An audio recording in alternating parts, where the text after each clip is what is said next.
Queridos irmãos e irmãs, paz e bem do Senhor. Hoje, quarta-feira da 7ª semana do Tempo Comum, e nós meditamos hoje com a Igreja, fazemos memória da Cátedra de São Pedro. Desde o século IV, a Igreja faz memória da Cátedra, da cadeira do Bispo de Roma. Então nós queremos meditar com a Igreja o Evangelho de São Mateus, capítulo 16, versículos de 13 a 19. Naquele tempo, Jesus foi à região de Cesareia de Filipe e ali perguntou aos discípulos: quem dizem os homens ser o Filho do Homem?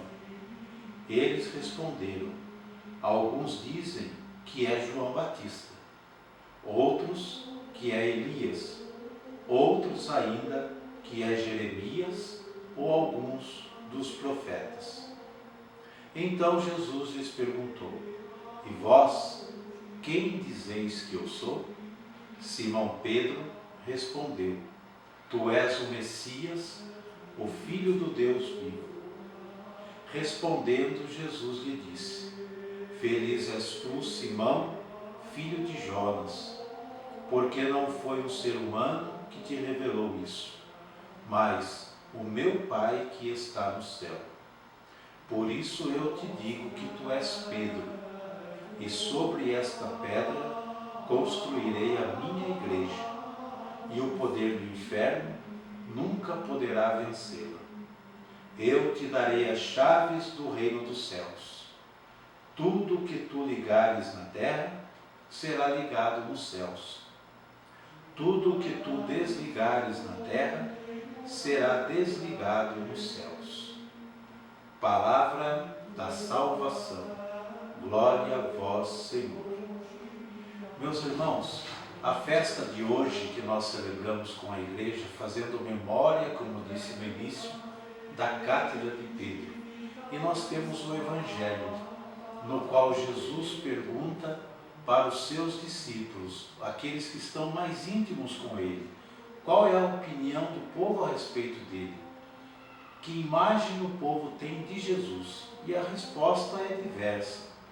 Mas Pedro, em nome dos discípulos, inspirado pelo Espírito Santo de Deus, diz: tu és o Messias, tu és o Filho do Deus vivo. Ele tem a revelação dada por Deus, que Jesus é o Messias, que Jesus é o Cristo, o ungido, aquele que veio para salvar e para libertar a humanidade.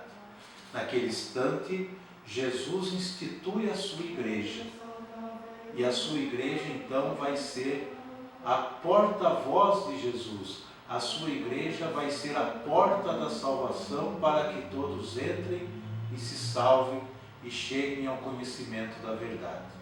Por isso Jesus fala a Pedro que ele é pedra, e sobre essa pedra ele vai construir, ele vai edificar, erguer a sua igreja. Tudo que a igreja fala em matéria de fé, obediente à Sagrada Escritura, ela transmite em nome do próprio Jesus. E tudo que ela condena, que vai contra os ensinamentos de Jesus, ela tem a autoridade de Jesus para isso. Por isso Jesus diz: tudo que você ligar, eu ligo. Tudo que você desligar, eu desligo. Esse é o poder temporal que Jesus dá para a sua igreja. Meus irmãos, que nós possamos entender no dia de hoje que nós precisamos da igreja para alcançarmos a salvação. Que nós precisamos ouvir a igreja, a esposa de Cristo, para alcançarmos a nossa salvação. Tudo que a igreja fala, tudo que a igreja nos ensina, é porque antes ela ouviu do próprio Senhor e ela obedece à Sagrada Escritura. Ela obedece à palavra do seu fundador, que é Jesus Cristo, nosso Senhor. Então que nós possamos olhar com carinho, olhar com respeito e obedecer à voz da igreja quando nos fala. porque ela fala em nome de Jesus. E o que ela liga, no céu está ligado. O que ela desliga, também no céu está desligado. É Jesus que deu essa autoridade temporal para a sua igreja. Que nós ouçamos, que nós sejamos discípulos obedientes, que nós sejamos filhos dessa igreja, obedientes. Em nome do Pai, do Filho e do Espírito Santo. Amém.